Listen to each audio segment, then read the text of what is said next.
Welcome to Career Journeys, a series of videos by the Consortium for Public Education. Here we explore the career experiences and pathways of professionals from a wide variety of careers to help you think about the skills you'll need and the paths you might take after high school. Hi, I'm Debbie Pixton with the Consortium for Public Education. Today I'm interviewing Jara Dorsey-Lash with Penn State University. She's the Associate Director of Development for the Performing Arts Center. Thank you for joining us, Jara. You're welcome. I'm very, very glad to be here and excited to talk with you. So thank you. Thank you for having me. Jara, tell me about what you do at the Performing Arts Center. What is an Associate Director of Development? The short answer is that I'm a fundraiser. I ask people for money. But as a sort of independent arm of the College of Arts and Architecture, we don't receive a lot of support from the university. So in order for us to bring Broadway shows and orchestras and chamber orchestras and things of that nature, we ask for support from the community. So that's my job. My job is to help create that messaging, help people understand what it is that they're supporting, why we need the support, and just increase awareness so that people can give to make these opportunities possible. Because a lot of other things that we do, besides bringing the artists, is that we take those artists out into the community, and that's a significant investment because we have to pay for that artist's time to be there. A lot of the organizations we work with don't have a lot of extra funding, so if they wanted to take their kids to come see us, we end up having to find funding to help bring those kids to the center. So a lot of what I do is about access to the arts and helping people understand why the arts are important. Jara, what do you love about what you're doing now? There's lots of things I love about it. I, of course, love to interact with the artists. That, of course, number one. Number two is helping to connect people with those artists, and helping the community see the difference that the arts can make in the overall livability of the community. All of those things kind of combine into this position because you're constantly having to talk to people and hear what they have to say and see what's important to them and how the arts can help with that. It's exciting. So, Jara, what are some skills that make you good at your job? The first thing is listening. You have to be a good listener. As much as I enjoy talking to you right now, and I think when you look at me, I'm very outgoing and bubbly and I seem very extroverted. I'm actually a very introverted person, because once I'm done talking, I have to kind of take my minute to relax and reflect. But that's, I think, what makes me really good at this job is because I can talk to somebody one-on-one. I take the time to listen and hear what they're trying to say. Because at the end of the day, when you're fundraising, you're helping connect people to a passion. And so a lot of times, for example, I just helped somebody establish an endowment to help connect students to jazz musicians. And it's not so much the thing that he loved was the jazz part. It was helping younger people tap into an art form that for him was life-changing, but also just the idea of the arts being a life changer for kids who wouldn't have access otherwise, and being a vehicle and a vessel and using that funding to help connect those two things, that was really important to him. And I wouldn't have been able to figure that out if I hadn't talked to him and listened to what it was that he had to say. So that's the number one thing. Number two, you have to be a little fearless. Asking people for money is hard, right? I know to this day, I mean, if I had to ask my mom for money, right, I would hate doing it, So you have to be a little bit fearless, but I think that comes with being sensitive And it's not one of those things that you just do right off the bat. It took me 2.5 years to develop this relationship with this gentleman. But that's part of the fun, is you get to know people, and you learn how to, again, connect people with their passions. This gentleman knows my job.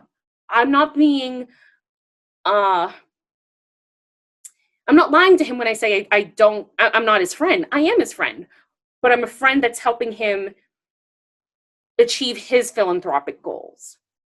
Jara, what has surprised you about the world of fundraising?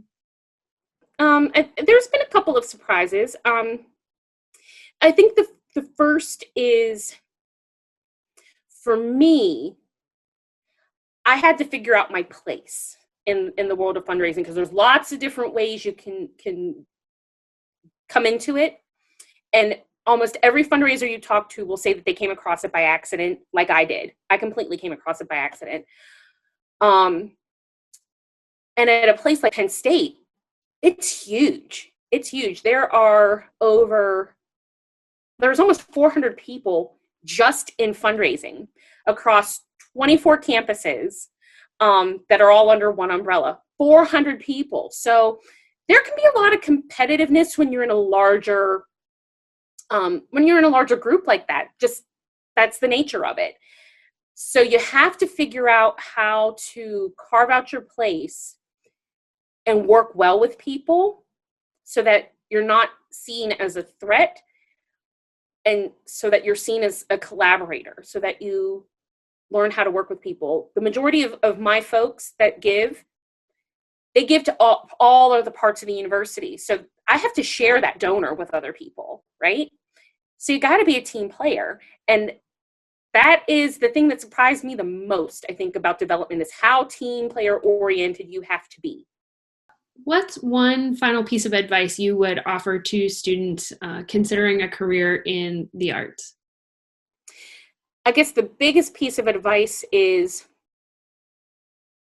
and this is something I had to learn for myself, you're not a failure if you're not a professional. You're not a failure if you're not a professional performer. If you don't hit Broadway, if you never get that Tony Award or that Grammy, or if you don't make oodles and oodles of money, you're not a failure. There's lots of ways to make the arts come alive for people. And you have to figure out what's important to you in that. Again, it took me a long time to learn, because, when I went to college, I wanted to be a performer. So I thought. Then I learned what it was like to have that kind of life, and I realized that wasn't for me. But luckily, I was at a place where I could explore how to still make the arts possible for others and still be involved in it, and to keep pushing it and promoting it. Because I know, for me, if it wasn't for the arts, I wouldn't be where I am today. I grew up in a really, really rural community in Ohio, Steubenville.